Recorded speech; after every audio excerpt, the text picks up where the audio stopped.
Le calendrier de l'année scolaire 2020-2021 est désormais disponible. C'est par arrêté ministériel que le ministère des enseignements maternels et primaires et celui en charge des enseignements secondaires, techniques et de la formation professionnelle ont choisi la date du lundi 28 septembre 2020. Nasouba de ce lundi 21 septembre 2020 vous invite à vous prononcer sur le niveau des préparatifs dans ce contexte de coronavirus. La parole vous est donnée dans la rubrique Opinion à partir de 6h35 sur le 96 21 50 40. Nasouba, c'est également en direct sur notre page YouTube ORTB Radio Parakou.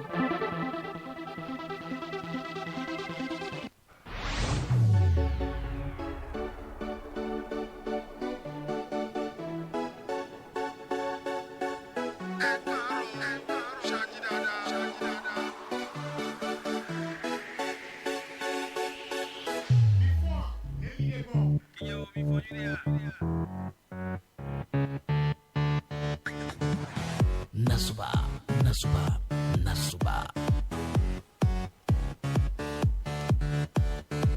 Bonjour.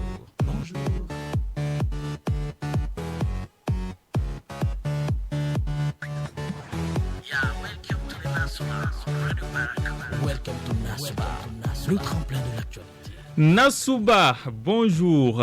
Excellent réveil en compagnie de la régionale de l'ORTB avec le premier numéro de Nasouba de cette rentrée radiophonique. Une rentrée radiophonique qui coïncide avec la pré-rentrée scolaire 2020-2021. Nous sommes lundi 21 septembre 2020. Vous passerez d'agréables moments radiophoniques ce matin avec nos rubriques opinions sur les préparatifs de la rentrée scolaire 2020-2021 dans le contexte du Covid-19. Ce sera aux environs de 6h40. Le bulletin des informations de Samirat Chabimane à 7h. Le point de l'actualité sportive de Patrick Ayadji, 7h15. La revue des titres des journaux est également prévue. Le grand format économie de Colombe Amadi sur le poids économique du karité au Bénin, une espèce pourtant menacée de disparition. Et enfin, ça se discute. Le débat de Nasouba sont inscrits au menu. Sylvain Ayaevo est à la mise en onde. Coordination Abdoulaye Moumouni Yakoubou. Installez-vous confortablement sur la fréquence du bonheur matinal de la régionale de l'ORTB. 6h38. Nous installons les auditeurs pour le compte de Opinion de Nasouba.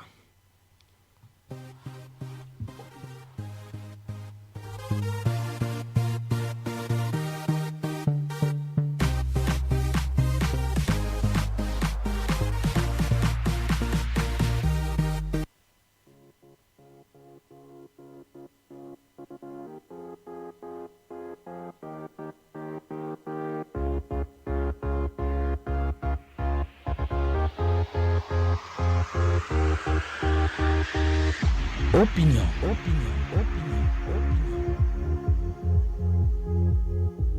Opinion, le débat citoyen sur Radio Parakou.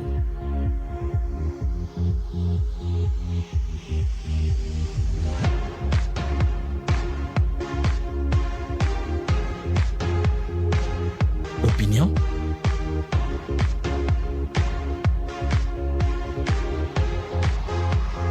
Le débat citoyen sur Radio Parakou.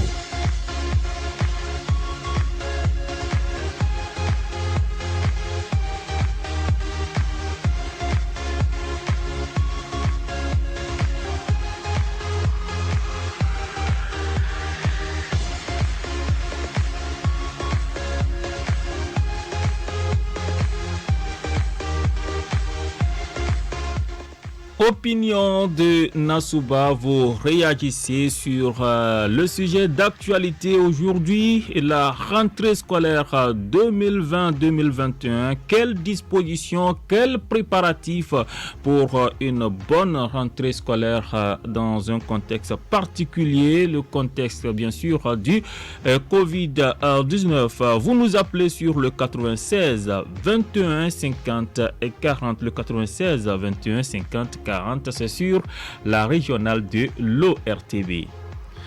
Auditeur, bonjour.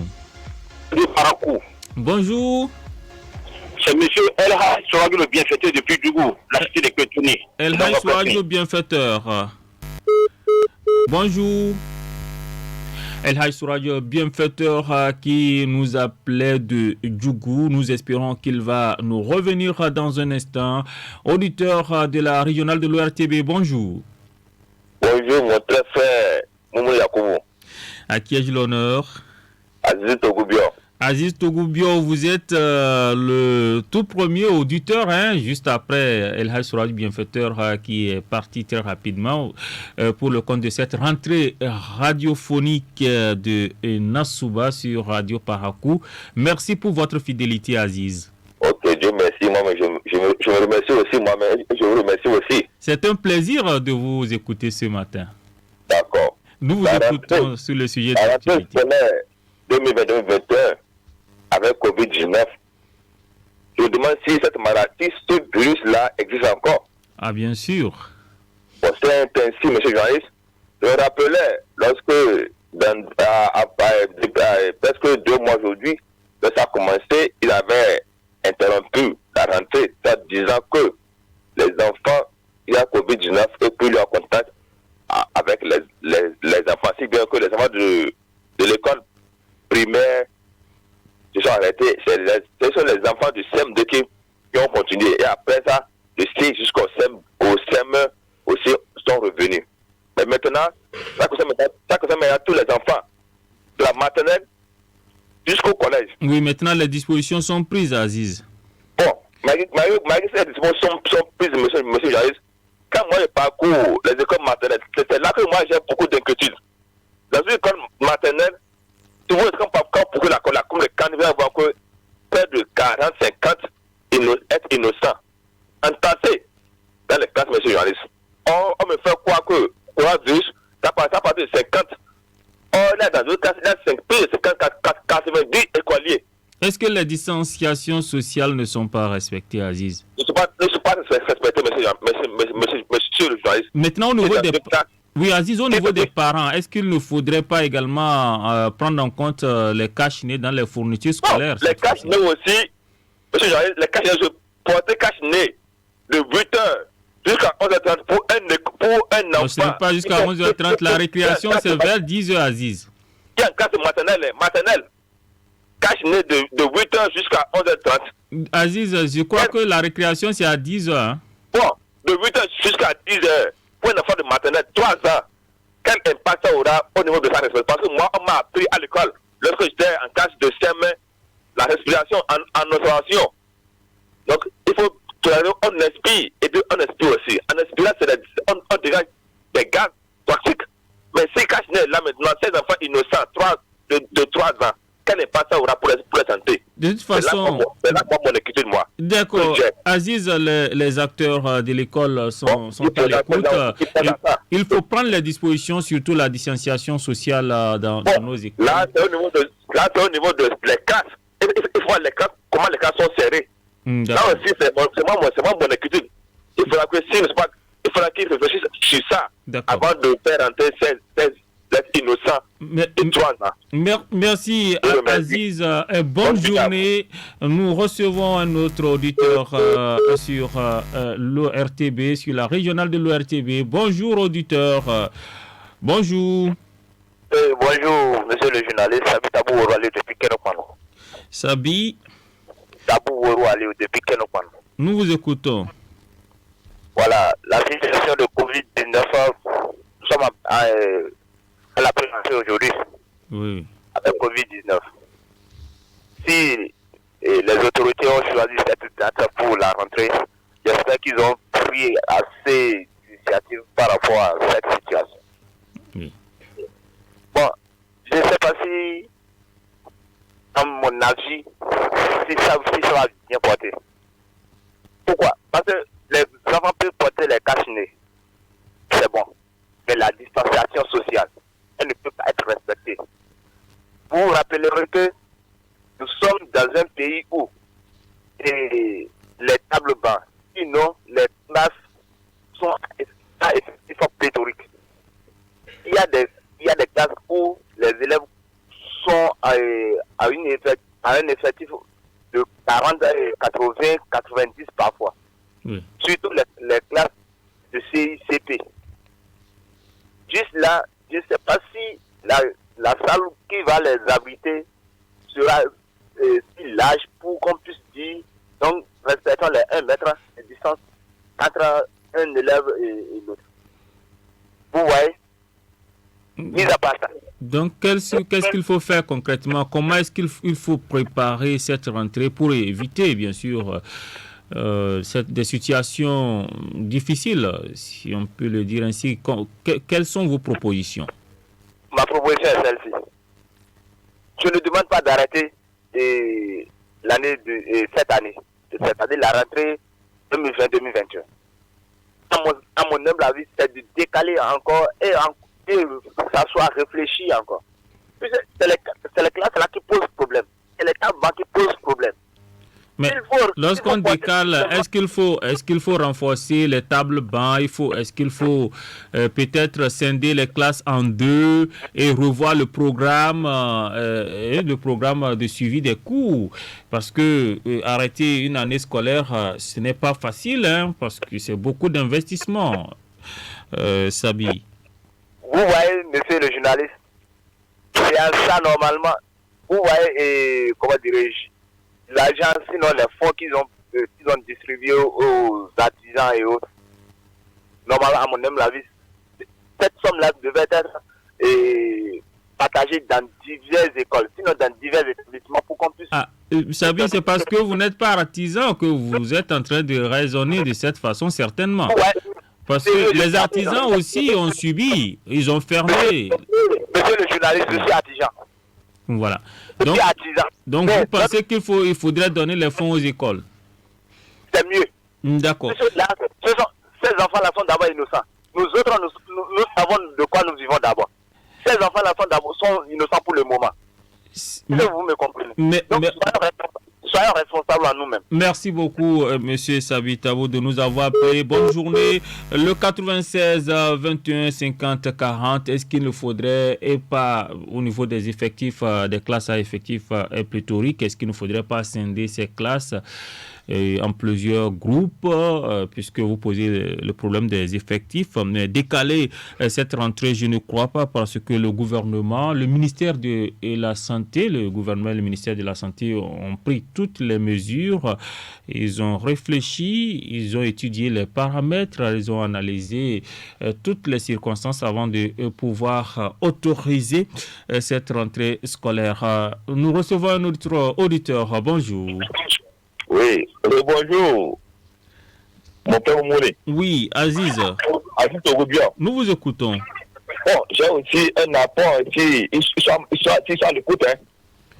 Parce que lorsque la rentrée avait commencé, lorsqu'il avait dit que les élèves de CM2 allaient continuer, là, il y a eu des mesures de distanciation qui ont été respectées.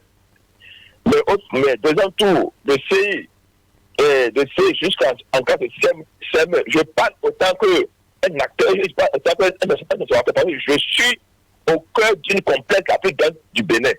C'est là pour que je connais très bien. Bon, là aussi, ce n'est pas le poids des cache-nez qui est nécessaire. Ce n'est pas lavage des mains qui est important. C'est les mesures de distanciation au niveau des cartes. Or, voilà que le gouvernement a pris une arrêté, soit disant qu'aucun école ne doit pas redoubler.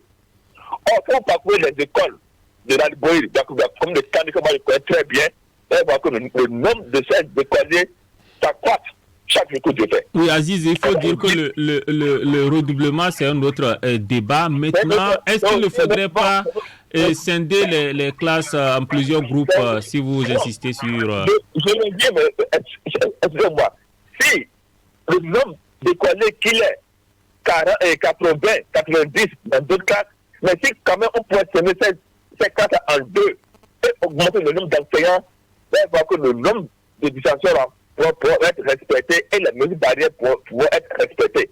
Mais si ce n'est pas le cas, ça veut dire que nous exposons ces écoliers innocents.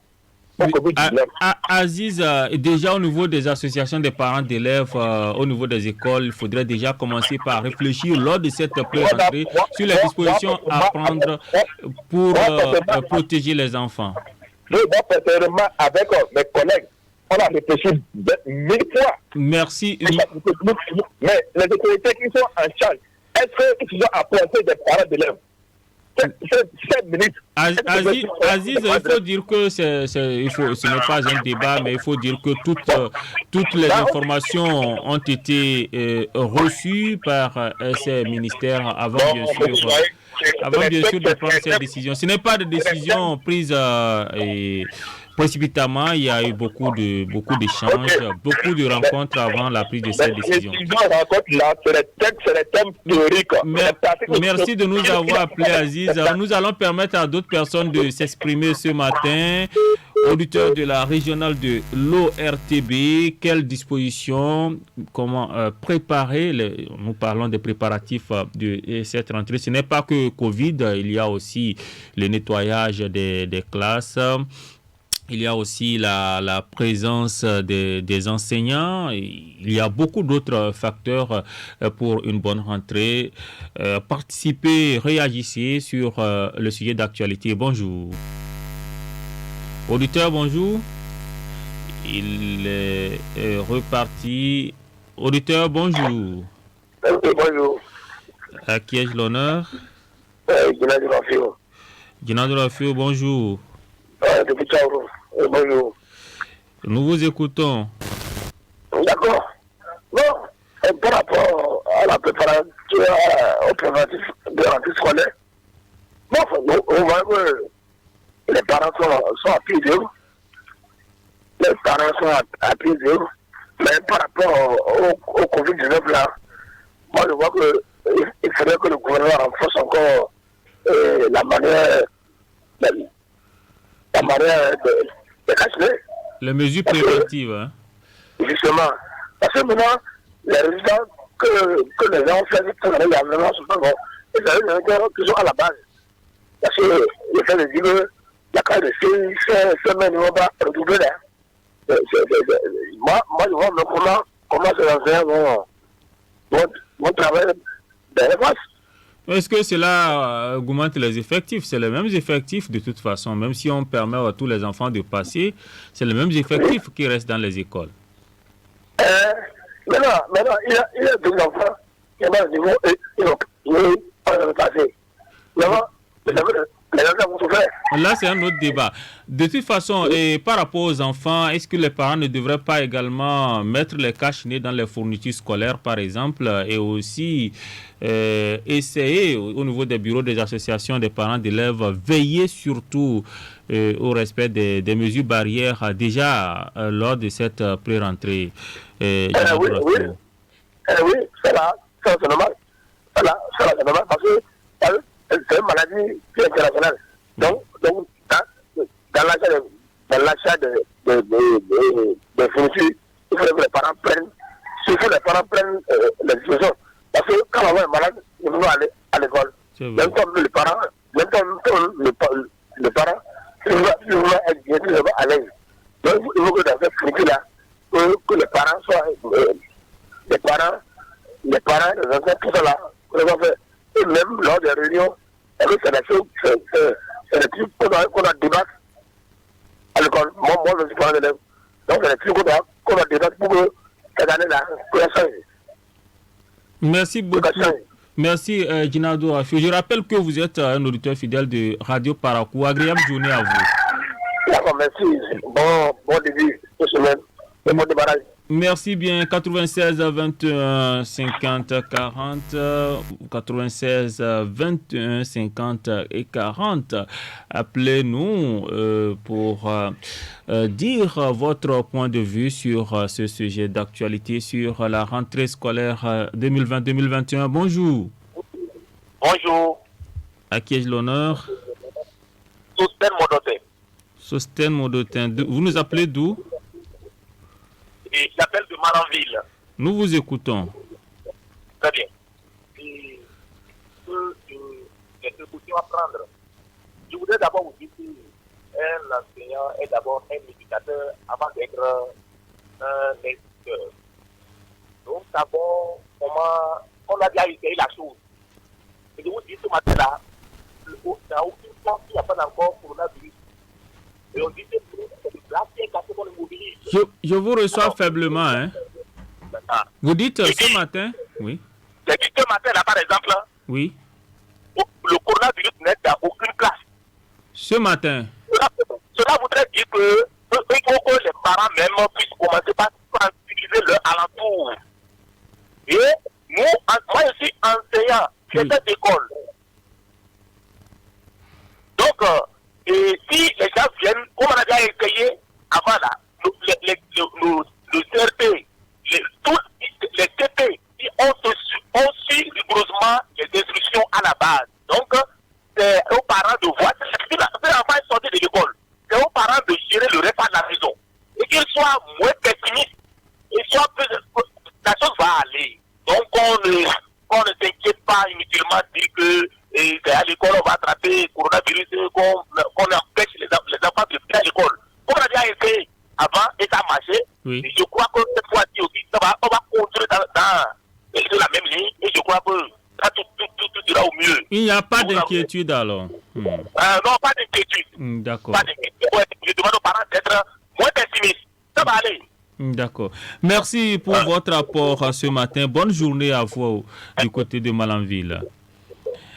Auditeur de la régionale de l'ORTB, nous allons recevoir très rapidement le dernier auditeur pour le compte de ce numéro. Nous avons juste 1 minute pour recevoir cet auditeur. Bonjour. Bonjour, monsieur le journaliste. À qui ai-je l'honneur? Je m'appelle monsieur Gobi Adamou. Monsieur Adamou, Oui. nous avons juste 1 minute pour votre proposition par rapport à cette rentrée. Oui, merci beaucoup. C'est très simple. Nous sommes tous des hommes. Et on sait comment c'est qu'il faut procéder pour que ça marche. Et c'est qu'on va changer la disposition des enfants en classe. D'accord. C'est ce qu'on avait d'habitude dans le programme intermédiaire, puisque les enfants restaient sur des rangées. Pour que ce soit, s'ils restent en groupe là. Donc, on revient à l'ancienne disposition là. Et c'est fini. D'accord. Merci, monsieur Adamou, pour votre rapport ce matin. Merci beaucoup. Bonne journée. Nassouba, c'est sur Radio Parakou. Dans 2 minutes, Samirat Chabimanin vous présente le point de l'actualité. Ce sera 7 heures. Et c'est Sabouha Danialou qui nous y conduit avec aller à l'école pour votre avenir.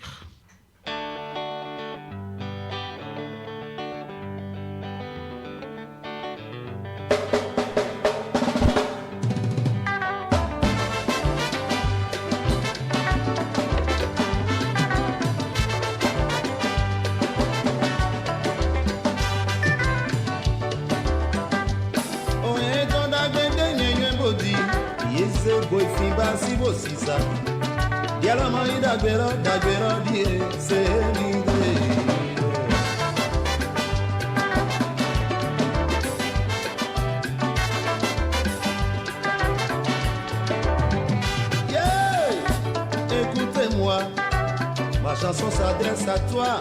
Jeune homme, écoutez-moi, ma chanson s'adresse à toi. Qu'est-ce que tu fais? Inconscience totale. Tu vas voler l'argent de ton papa pour venir faire dodo au collège. Tu achètes des montres brillantes à Ouza et Sita et Mokelele. Au lieu de suivre ton professeur, tu perds ton temps à transiter des petites notes de casier en casier. Tu vas derrière, tu ne fous rien. En devoir, tu as 5 sur 20 et tu n'es pas content. Tu vas mentir à papa que c'est le professeur qui est contre toi.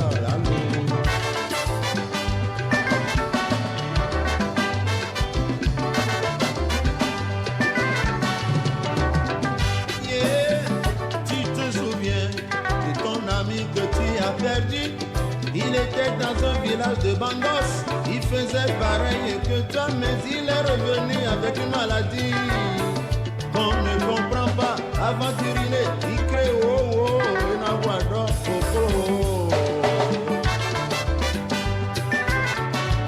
Vous écoutez Radio Paraco.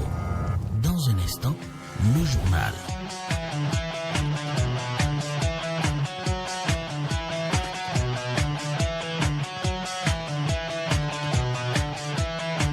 Dans un instant, le journal.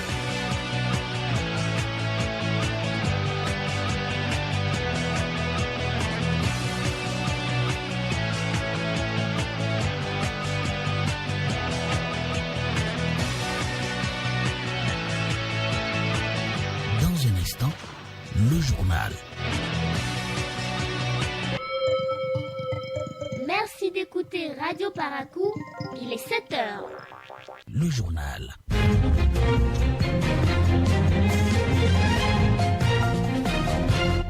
Informateur Samirat Chabi Mandé.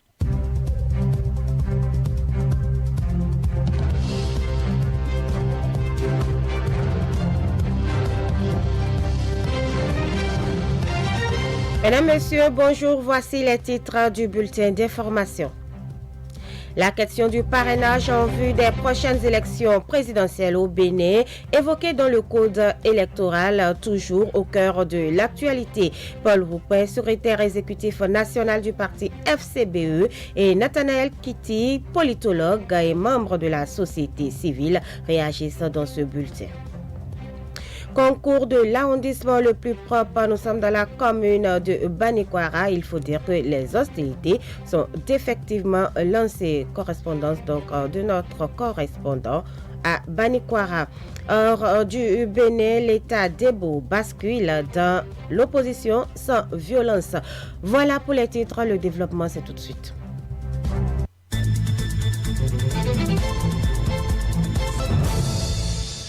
Bonjour, bienvenue.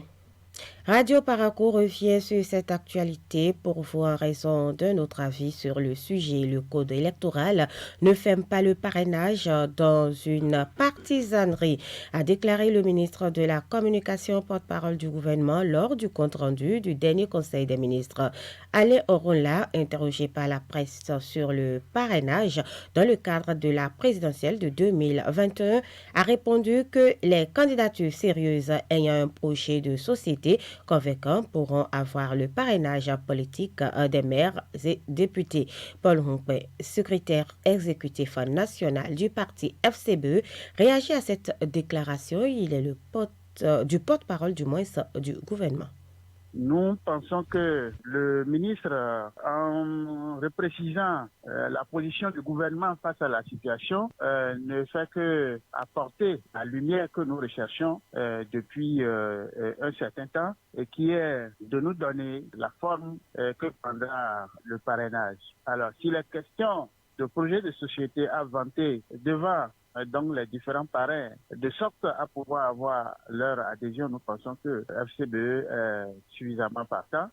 Si donc le gouvernement dit que c'est ouvert à tout le monde, nous pensons que à partir de ce moment, il n'y aura plus de barrières. Mais là où notre attente comptait, c'est que au-delà donc de la position du gouvernement, qu'il faudra que la Sénat fasse un travail pour que nous sachions quelle sera, disons, la forme du document qui, n'est-ce pas, va donc faire valoir les différents parrainages. Si cela s'est complété, je crois que nous allons déjà commencer par nous assurer, n'est-ce pas, du nombre de parrains pour être capables donc de nous accompagner.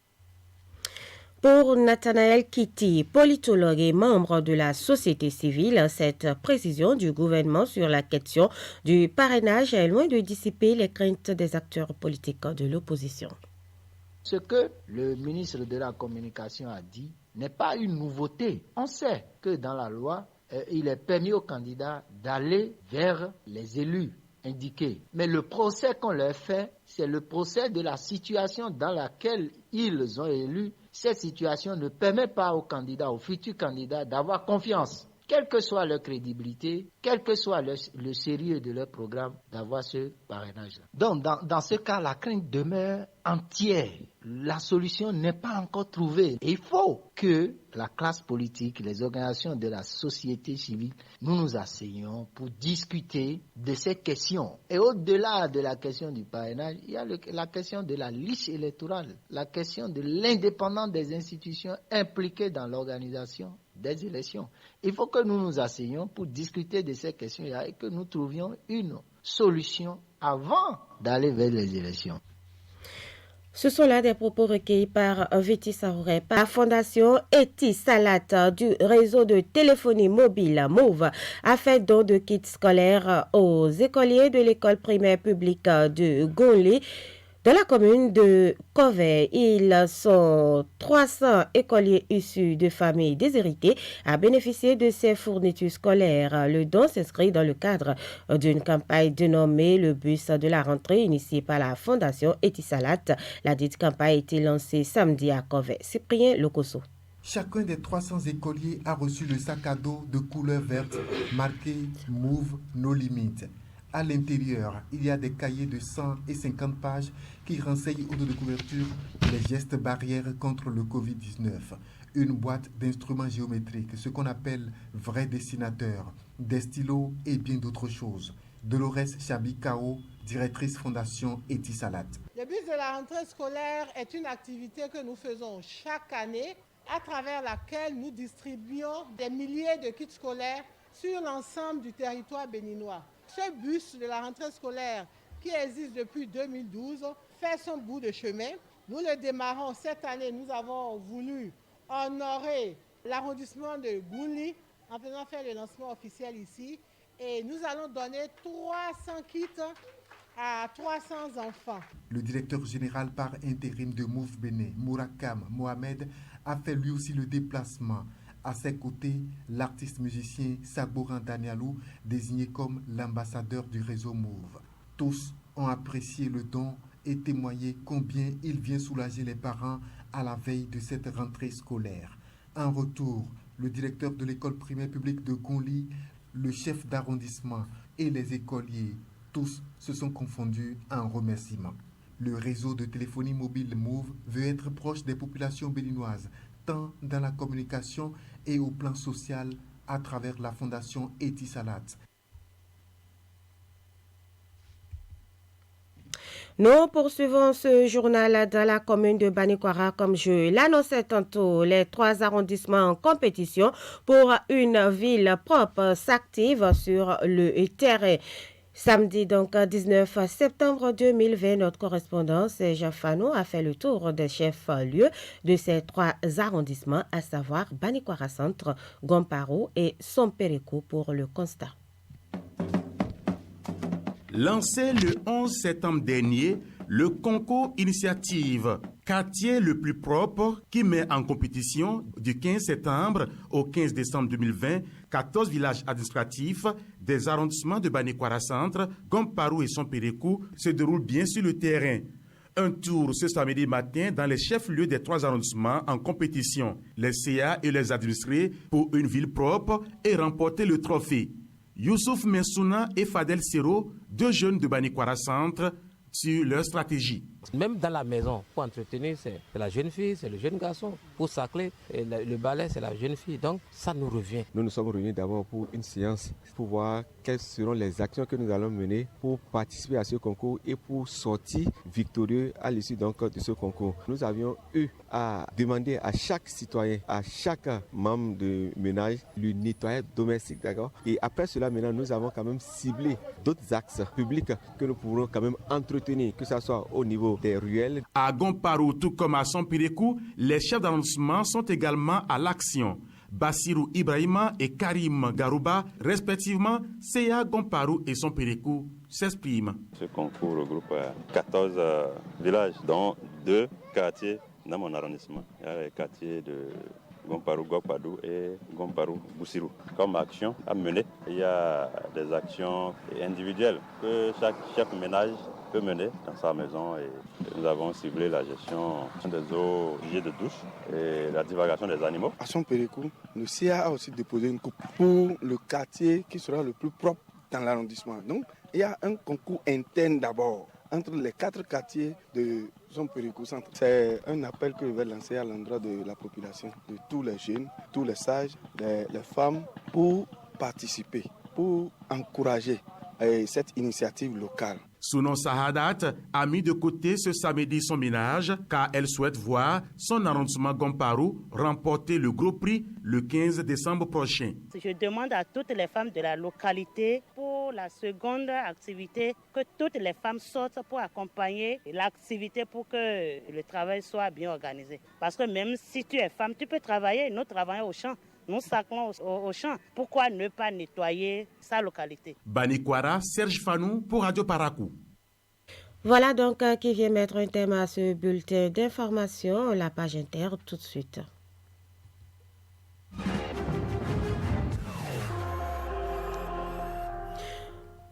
Nous commençons par la Côte d'Ivoire. L'opposition fait front commun contre la candidature d'Alassane Ouattara. En Côte d'Ivoire, donc, les principales plateformes d'opposition étaient réunies hier autour d'Henri Konan Bédié à Abidjan pour appeler à faire barrage à la candidature du président sortant Alassane Ouattara. L'opposition pose des exigences et appelle à la mobilisation de la rue. Beaucoup s'attendaient à un appel au boycott, il n'a pas eu lieu.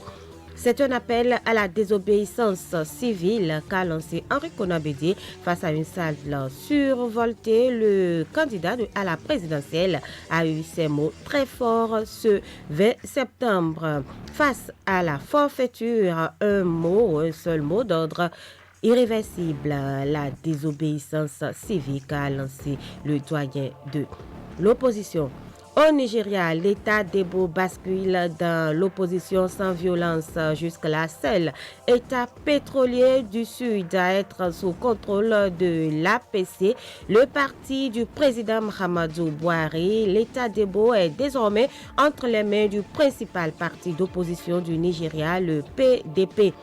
Des dissensions internes au parti majoritaire avaient donc poussé le gouverneur sortant, qui a donc été réélu dimanche, à rejoindre l'opposition. En début de semaine dernière, l'ambassadeur des États-Unis au Nigeria a émis un avertissement sévère contre tout débordement de violence en marge à ces élections. Après la campagne électorale très mouvementée, le changement de camp du gouverneur Godwin Abeseki laissait craindre le pire dans l'état d'Ebo, mais l'élection de ce week-end a finalement été un succès selon la commission électorale nigériane. Le président Mahamadou Buhari lui-même a salué la réélection du gouverneur passé à l'opposition et souligné son engagement personnel pour des élections libres et justes. La RDC à présent prépare donc un budget 2021 moins ambitieux. Après le budget record de 2020, le gouverneur a adopté donc vendredi dernier la préfiguration de l'avant-projet de la loi finance de 2021. Le gouvernement donc veut tirer des leçons de l'exécution du budget historique de 11 milliards de dollars en 2020. Parmi ceux qui attendent le budget 2021, il y a notamment le Fonds monétaire international, FMI.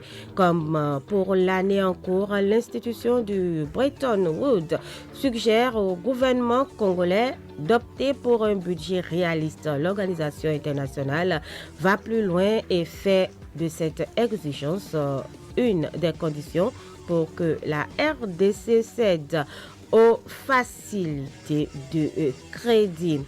Voilà donc qui vient mettre un thème à notre intervention de ce matin. Retrouvez-moi à partir de 9h pour le bulletin local. Bonne suite donc de l'émission Nassouva avec Momoni, Abdoulaye Momoni.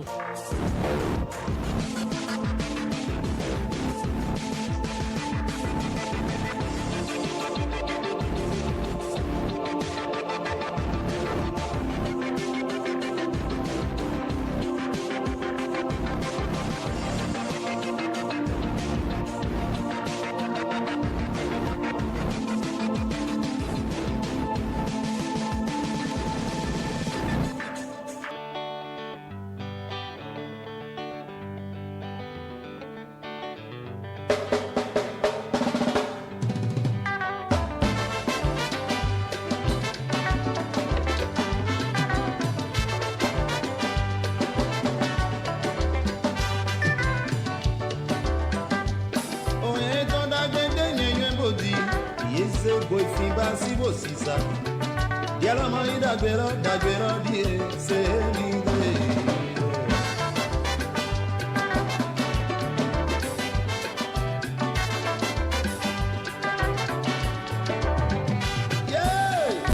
Écoutez-moi, ma chanson s'adresse à toi.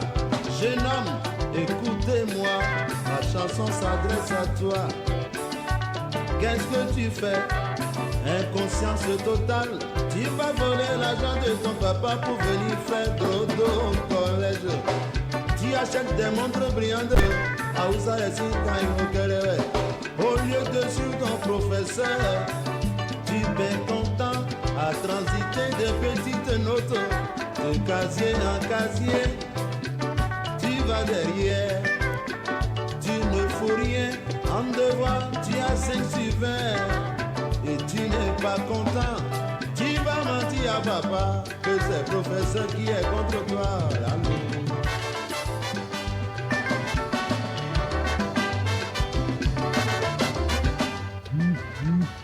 C'était à l'instant la charmante voix de Samirat Chabimane pour le point de l'actualité nationale et internationale. 7h19, jeune et dynamique, il a suffisamment d'énergie pour vous présenter le point de l'actualité sportive dans un instant. Je reçois Patrick Ayadji. Les sports.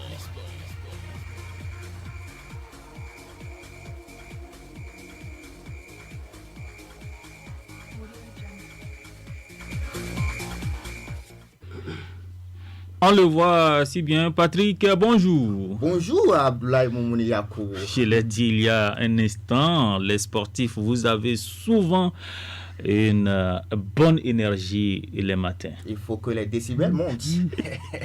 Bien sûr. Ouais. Alors, les sports, football d'abord, Mounier, Mama Essoukou, buteur, Dossou blessé. Les performances du week-end des internationaux béninois avec vous. Et une fois n'est pas coutume, on prend la direction directement de l'Allemagne avec la première journée de Bundesliga. Sergio Soukou qui venait de découvrir l'élite du football allemand a réussi à trembler les filets pour sa première. Le milieu de terrain béninois a été l'unique buteur de Arminia Bielefeld qui prend un point précieux à l'extérieur devant l'Eintracht Francfort. Après avoir coupé la poire en deux, 1-1, c'est quasiment un début de rêve pour les Bleus de Bielefeld.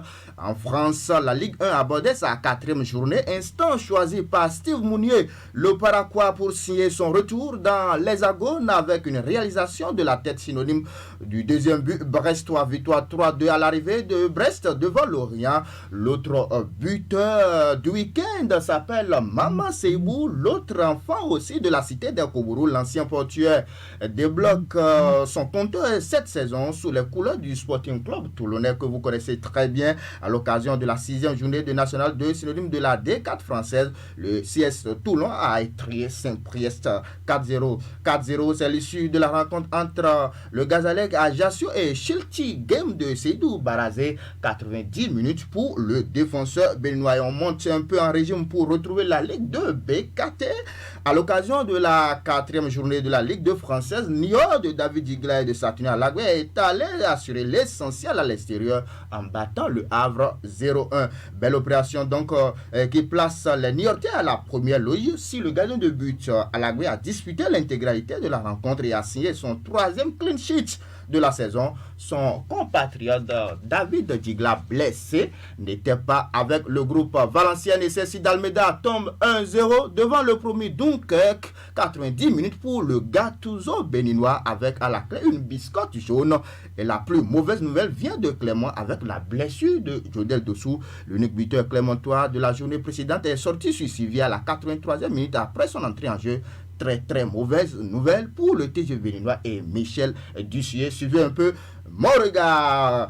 En Turquie, la Super League était à sa deuxième journée. Erzurumspor de Fabien Fanol a courbé l'échine 2-1 devant le redoutable Sivasspor. 90 minutes de bonne facture pour le gardien de but des Écureuils.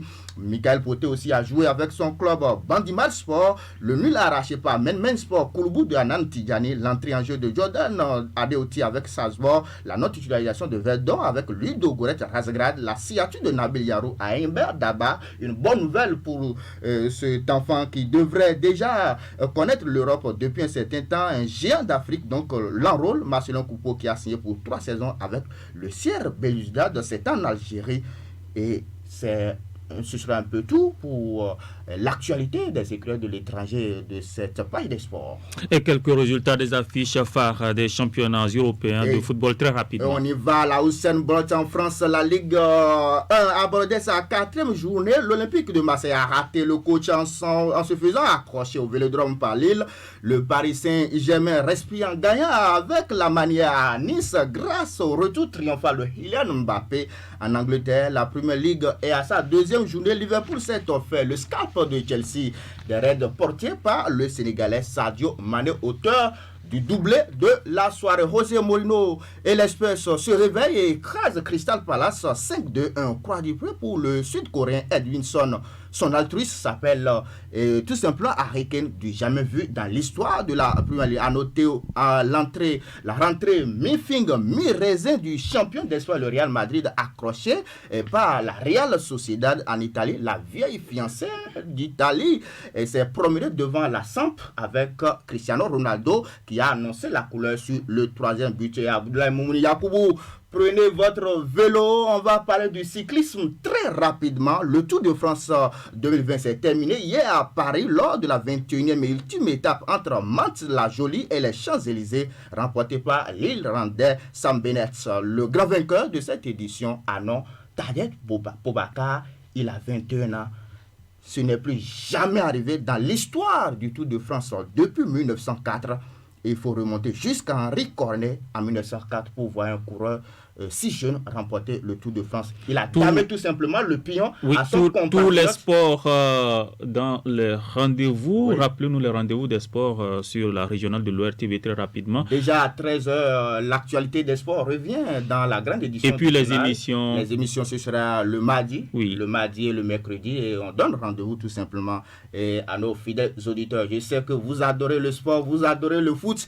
Et quand il s'agit du début de semaine comme ça, il faut donner le minimum au moins aux auditeurs pour leur plaisir. Et ils ont eu de toute façon un menu bien croustillant ce matin.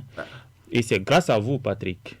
Ouais, c'est un devoir républicain. Merci et agréable journée. Restez avec nous pour l'instant grand format économie. Cette ressource naturelle, on la retrouve uniquement en Afrique. Il s'agit du karité qui, de par son importance, se place aujourd'hui comme l'un des principaux produits d'exportation, contribuant ainsi à l'essor de l'économie béninoise. Le karité est également d'importance capitale au plan social et culturel, mais depuis quelques années, l'espèce est menacée de disparition, causant des préjudices à l'économie nationale selon les économistes. Ce lundi donc, le desk politique et économie de la régionale de l'ORTB s'intéresse au sujet. C'est sur la signature de Colomba Madji. Ressources seulement disponibles dans une douzaine de pays africains, le karité est utilisé par les communautés dans plusieurs aspects de la vie sociale et culturelle. Urbain Gbeoum, acteur de la filière karité, vante les mérites du produit tropical. Des industries parmi les plus importantes à travers le monde recherchent le karité comme matière première de premier choix. L'industrie du chocolat, aujourd'hui, qui est une industrie qui pèse plusieurs milliards en dollars, utilise le beurre de karité en substitution du beurre de cacao. L'industrie cosmétique, qui est une industrie en pleine croissance dans les pays, notamment les pays émergents, utilise de plus en plus le karité comme produit phare. L'industrie pharmaceutique valorise le karité. Pour la campagne de commercialisation de karité 2020-2021, Le gouvernement, de concert avec les acteurs de la filière, a fixé le prix du kilogramme à 100 francs CFA. Une décision prise lors du Conseil des ministres. Alain Orunla, ministre de la Communication, porte-parole du gouvernement. En accédant à la volonté des acteurs de la filière, le Conseil a homologué le prix plancher de cession des amendes à 100 francs CFA le kilogramme. Ce faisant, le gouvernement entend encourager les personnes et les structures chargées de la collecte et de la transformation à observer davantage les meilleures conditions de traitement et de stockage afin d'améliorer continuellement la qualité des produits. Une décision qui réjouit d'ailleurs la fêtière. Zakari Yaou Boni Amadou, président de l'AKB, Association Carité Bénin. Le gouvernement a homologué le prix que les acteurs ont eu à arrêter par consensus. Ce sont ces 4 familles d'acteurs qui se réunissent sous la présidence d'un cadre du ministère de l'Industrie et du Commerce et ils arrivent à mettre en place un prix plancher. Nous nous sentons accompagnés par tout le gouvernement. Nous sommes vraiment accueillis et on essaie d'orienter les décisions. Le Carité, un maillon qui a un potentiel de mobilisation de femmes dans les villes et campagnes. L'exemple de Djougou et bien d'autres communes sont une illustration parmi tant d'autres au Bénin. Alassane Ourou Karim, président de l'association P. Maridel, a réussi à impacter la vie de plusieurs femmes dans le département de la Donga. L'idée d'accompagner ces 3000 femmes qui sont reparties dans 15 coopératives est vraiment partie de la qualité de la noix et des amandes que notre pays présente à l'extérieur. Vous n'êtes pas sans savoir qu'au Burkina à côté, avec les techniques qu'ils ont développées et qu'ils pratiquent, ils sont à 2% de taux d'acidité et de l'humidité au niveau des amandes de Carité. Par contre, dans mon pays, le Bénin, nous sommes encore à plus de 9% de teneur en acide et en humidité. L'importance de la filière Carité dans l'augmentation de la devise nationale n'est plus à démontrer, au dire de Ias Amidjogbe, enseignant en sciences économiques et de gestion à l'université de Parakou. La capacité productive du Bénin est estimée à 85 000 tonnes par an. Le Carité, par sa couleur, par son prix et par sa qualité, concurrence tous les autres produits des pays voisins. Le prix est concurrentiel, c'est ce qui fait que les gens quittent l'extérieur, viennent ici acheter le Carité au meilleur prix et vont revendre plus cher chez eux. Donc le Carité représente pour le Bénin une filière qu'on devrait quand même totalement accepter pour permettre à notre pays de décoller sur le plan international afin d'augmenter les devises, la capacité financière d'innovation de nos producteurs, car lorsqu'ils vont vendre cher à l'extérieur, ils pourront quand même avoir suffisamment d'argent. Au-delà de son caractère pécuniaire, la filière Carité peut également contribuer à réduire le taux de chômage, pense l'universitaire. Cette filière donne la possibilité aux Béninois de régler un tant soit peu le problème de chômage. Le Carité peut durer pendant 300 ans. Les négociants, les transporteurs, les acheteurs, les intermédiaires, les employés des unités de transformation de beurre de qualité. En plus de ceci, nous avons les acteurs à la base, les femmes ramasseuses, transformatrices, nous avons les grandes entreprises, sociétés Fridor par exemple, nous avons les PME, les groupements, nous avons les centres de recherche sur les oléagineux, Cobema, etc., la FSA. Aujourd'hui, beaucoup de menaces pèsent sur cette espèce, pourtant importante pour l'économie nationale. Au plan mondial, le Bénin est le 4e pays exportateur d'amandes de Carité. Au regard de son importance et de sa valeur nutritive dans l'agro-industrie et alimentaire, il importe de penser à la préservation de cette plante.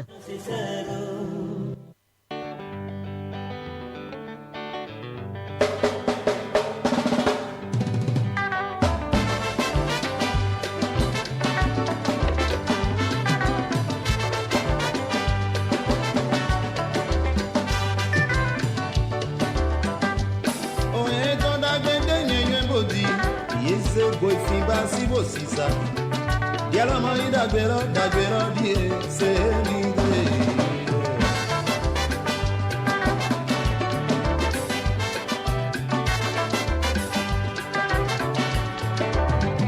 Yeah, écoutez-moi, ma chanson s'adresse à toi, jeune homme. Écoutez-moi, ma chanson s'adresse à toi. Qu'est-ce que tu fais? Inconscience totale. Tu vas voler l'argent de ton papa pour venir faire dodo au collège. Tu achètes des montres brillantes à Oussa et Sita.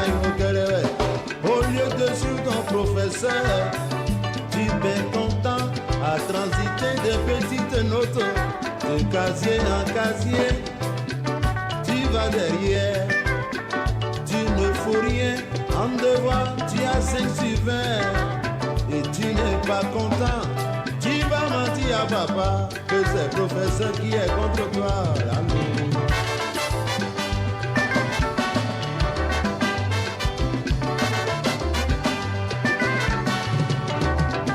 Yeah, tu te souviens de ton ami que tu as perdu? Il était dans un village de Bangos. Il faisait pareil que toi, mais il est revenu avec une maladie qu'on ne comprend pas. Aventurilé, il crée une aguado, coco.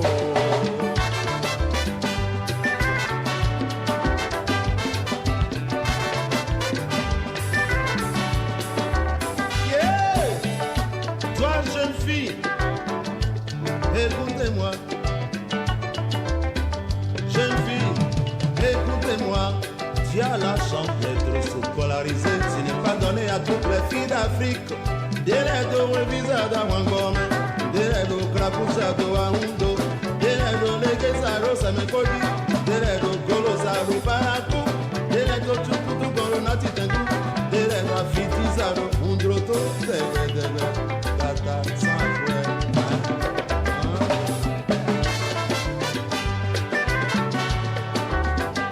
Yeah, en classe de 6e, il y avait 67 élèves. Dans 23 filles en 6e, mais en classe de terminale, nous avons demandé, on nous a dit qu'il ne restait plus que 3 filles. Et c'est dommage.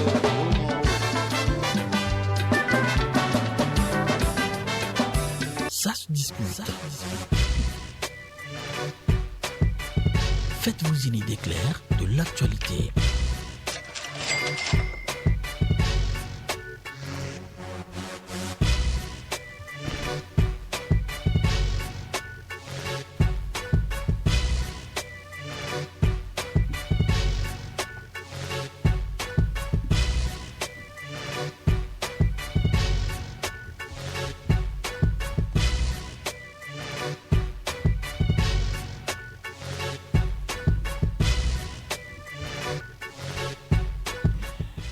Ça se discute, c'est une fois encore votre forum dans cette rentrée radiophonique. Nous recevons pour ce premier numéro Massoudou Gbadamassi. Massoudou Gbadamassi, bonjour. Bonjour Massoudou Gbadamassi. Voilà, vous êtes le chef programme et production de la régionale de l'ORTB. Merci une fois encore pour votre disponibilité. C'est moi. Nous recevons également Nouroudine Safara. Bonjour. Bonjour Abdoulaye Moumouni Yakoubou et bonjour à tous les auditeurs de Nassouba. Vous êtes rédacteur en chef de la régionale de l'ORTB. Avec vous, tous deux rédacteurs, nous allons analyser les sujets d'actualité. Mais avant, je voudrais m'intéresser au chef programme et production de Radio Parakou. Nassouba a repris ce matin. C'est une émission qui était en congé. Cette fois-ci, cette émission reprend certainement avec des innovations et avec beaucoup plus des rubriques bien enrichies pour l'agréable plaisir de nos auditeurs. Alors, Massoudou Guadamassi, est-ce qu'il y a des innovations pour cette émission, pour le compte de cette nouvelle saison? Merci à Blaise Yacoubou et merci à tous ceux qui nous écoutent en ce moment.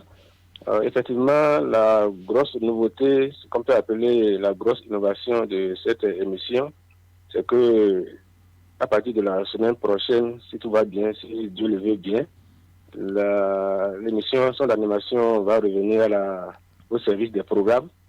Donc, ce sont les animateurs du service des programmes qui, désormais, vont prendre la charge de l'animation de Nassouba. Donc, les rubriques que les éditeurs connaissent sont toujours les mêmes qui seront alimentés, qui vont alimenter l'émission. Donc, c'est comme l'horoscope, comme opinion, comme l'actualité que le journal Parler va assurer, comme le sport, le grand format et l'éphéméride. Et bien évidemment, ça se discute que nous sommes en train de faire en ce moment.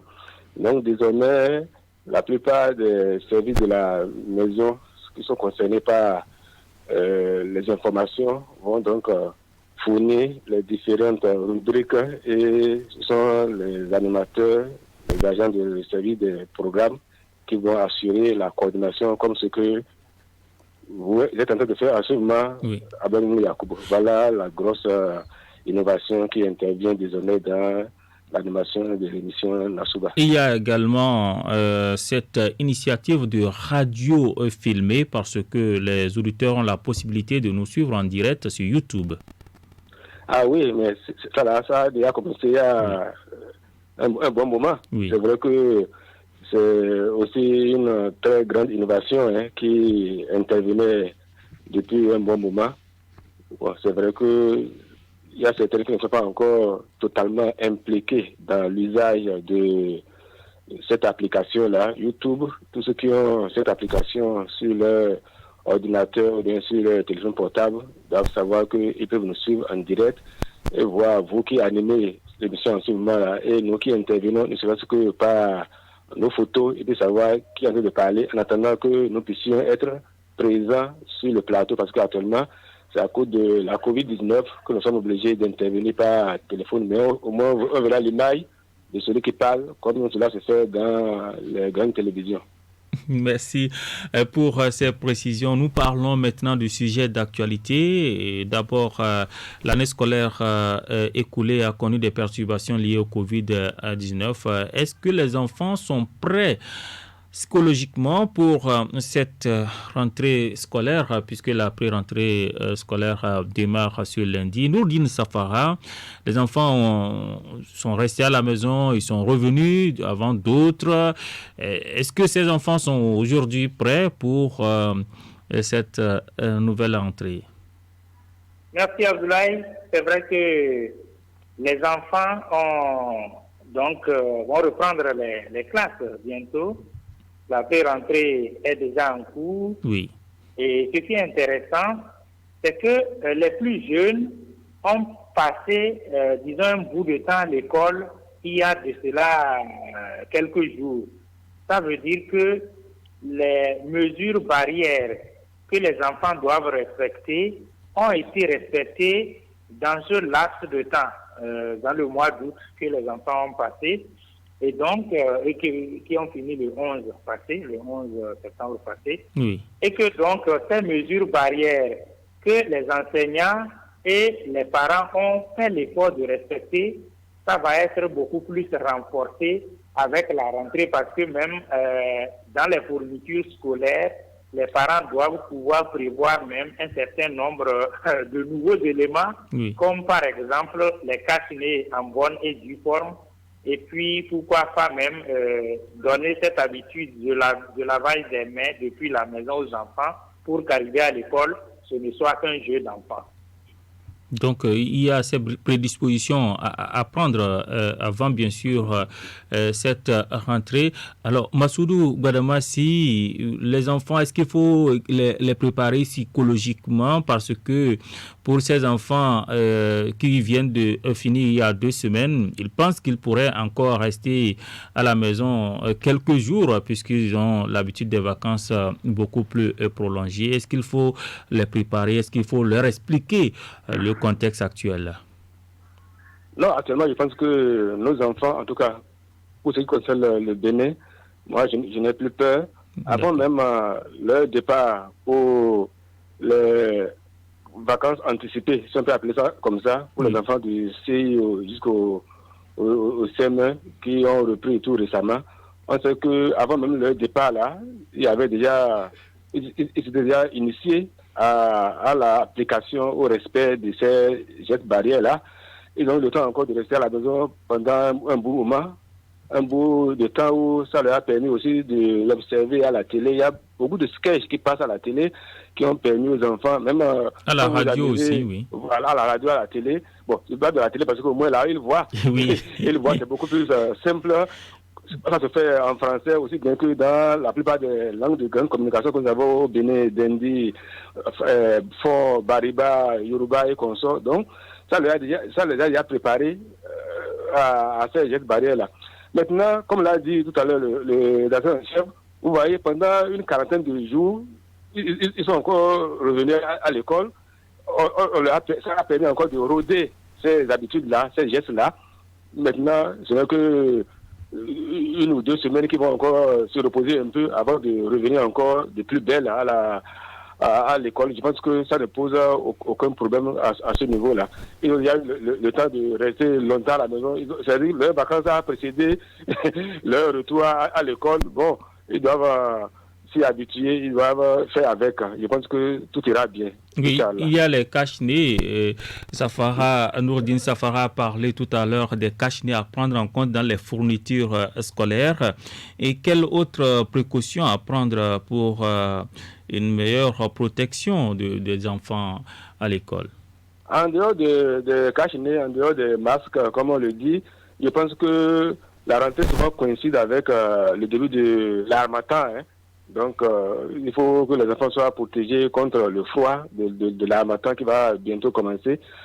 Et aussi, on sait qu'avant même l'harmattan aussi, les dernières pluies, c'est avec le vent violent que ça arrive, qui annonce en même temps l'harmattan. Je pense que les parents sont habitués, les pullovers, les chaussures fermées, les crêpes, les baskets, ainsi de suite. Je pense que c'est les choses dont il faut pourvu les enfants pour qu'ils soient à l'aise pour la rentrée scolaire qui va démarrer bientôt.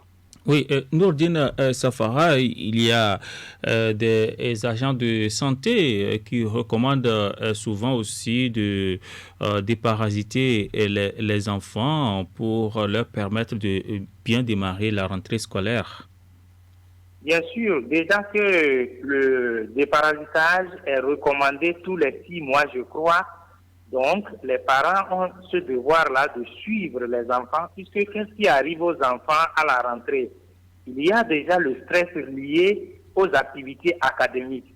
Si à cela va s'ajouter, disons, un mal de ventre ou un palu, ce n'est pas intéressant. Non seulement il faut déparasiter l'enfant, même il faut carrément faire, je ne sais pas, une cure contre le paludisme également, parce que nous sommes en train de traverser une saison où les moustiques prolifèrent, et donc faire déjà déparasiter les enfants et ensuite traiter le paludisme pour permettre aux enfants de ne s'occuper que des activités pédagogiques qui ne sont pas non plus, disons, du gâteau. Donc, les enfants ont besoin de cette sérénité, de cette santé robuste pour affronter donc les difficultés liées aux activités économiques et aux activités académiques, je voulais dire. Donc les parents, c'est un devoir de faire ce geste-là qui est important. Ça veut dire que dans la préparation de l'enfant,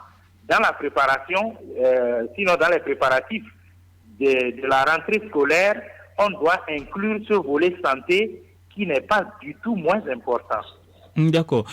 Alors, au niveau des écoles, Massoudou Gbadama, si nous remarquons que dans la région septentrionale, la pré-rentrée n'est pas souvent, cette période n'est pas souvent prise en compte pour le nettoyage et les dispositions pratiques, mais on attend le jour même de la rentrée avant de commencer par nettoyer les salles, les cours de l'école.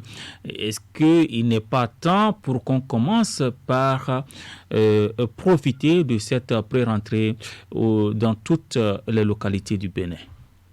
Bon, ce dont vous faites allusion, je pense que c'est avant ça. Hein. Depuis que le nouveau régime est en place, j'ai constaté que la pré-rentrée, c'est à ça que cela est consacré, hein, de plus en plus. Peut-être qu'il y a encore quelques rares écoles qui sont encore récalcitrantes. Sinon, je pense que quand on parle de pré-rentrée, c'est justement ça. C'est de préparer les écoles.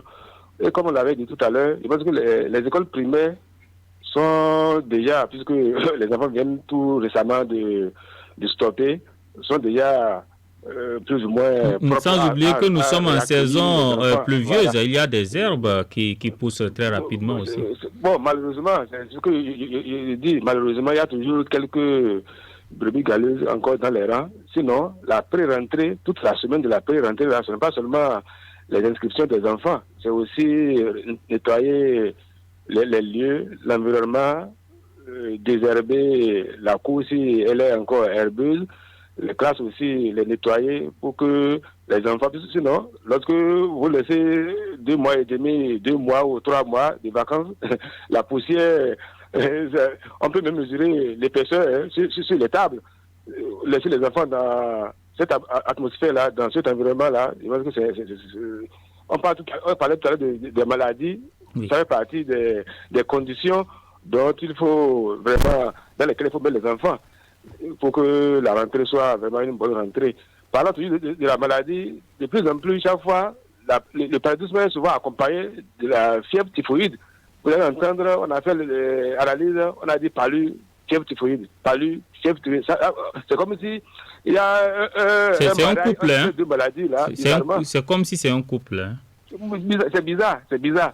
Donc, il faut que les parents aussi tiennent compte de cela pour que nos bouts de chou puissent effectuer une rentrée vraiment agréable et que les résultats en fin d'année soient ce que tous les parents souhaitent, c'est-à-dire le succès. Merci. Autre sujet, les cas récurrents d'enlèvement des citoyens dans les hameaux et villages de nos localités. Noureddine Safara, pourquoi la collaboration entre les citoyens et la police républicaine n'est-elle pas effective pour l'éradication de ces pratiques dans notre société? Abdoulaye Mouni Yakoubou, c'est la peur de représailles. Parce que les gens pensent que quand on dénonce des personnes suspectes dans notre village, parce que nous voyons qu'elles ont des comportements qui ne sont pas très recommandables et qu'on annonce à la police, à la longue, ces personnes qui forcément ne sont pas très inquiétées finissent par se retourner contre celui qui serait allé annoncer la nouvelle à la police. C'est l'idée que nous avons dans nos localités.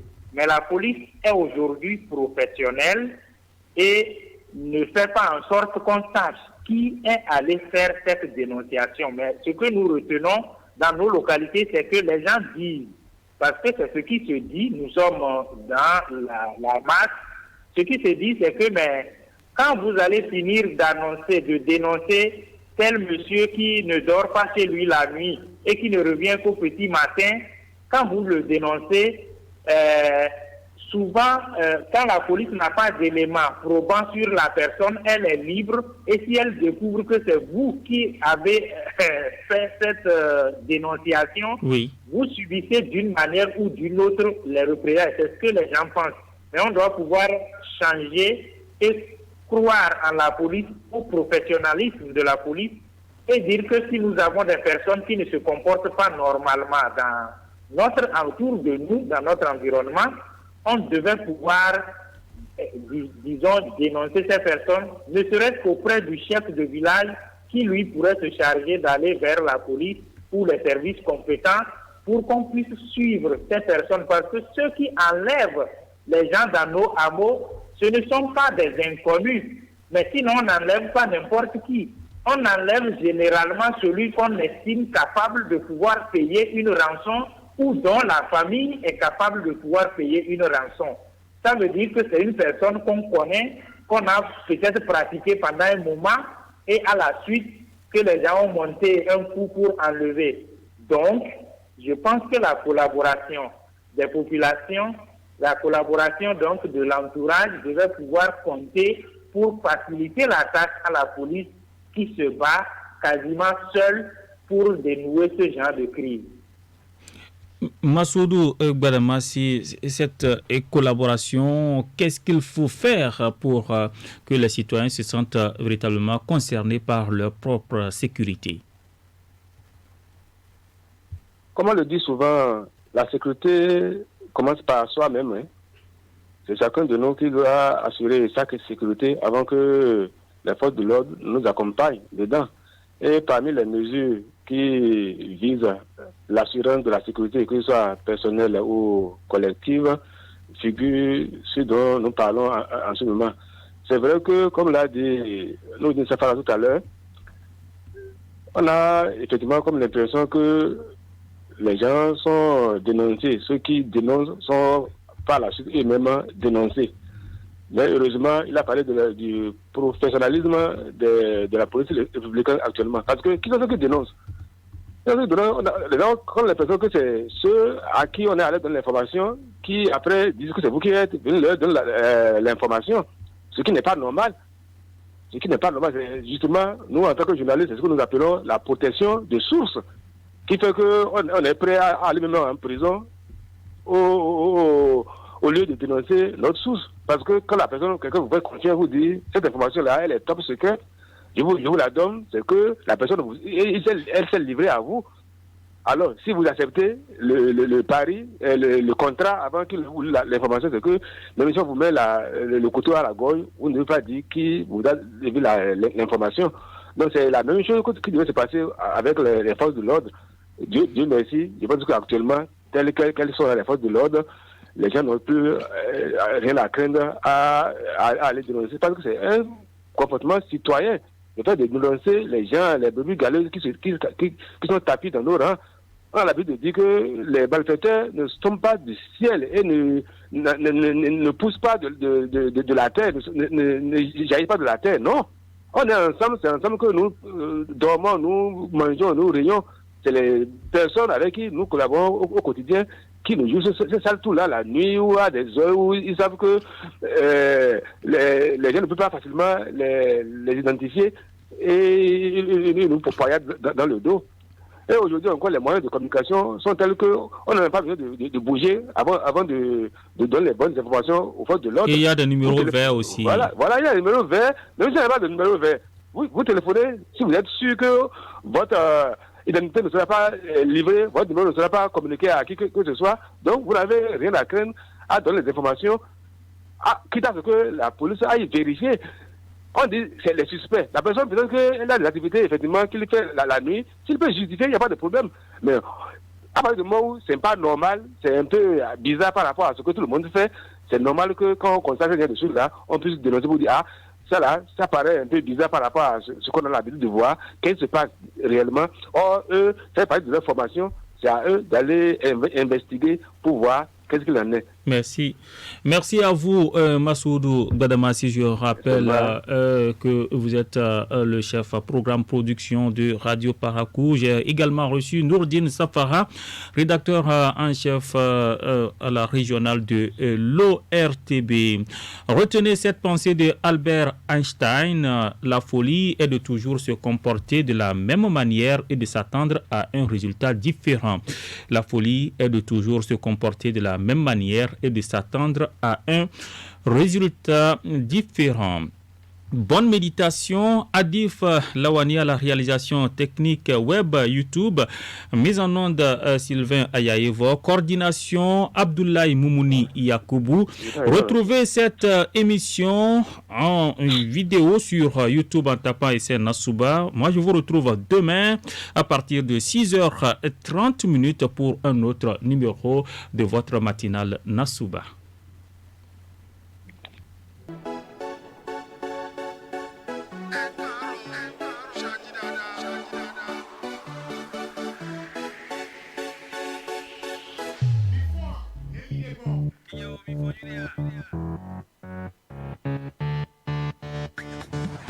Nassouba.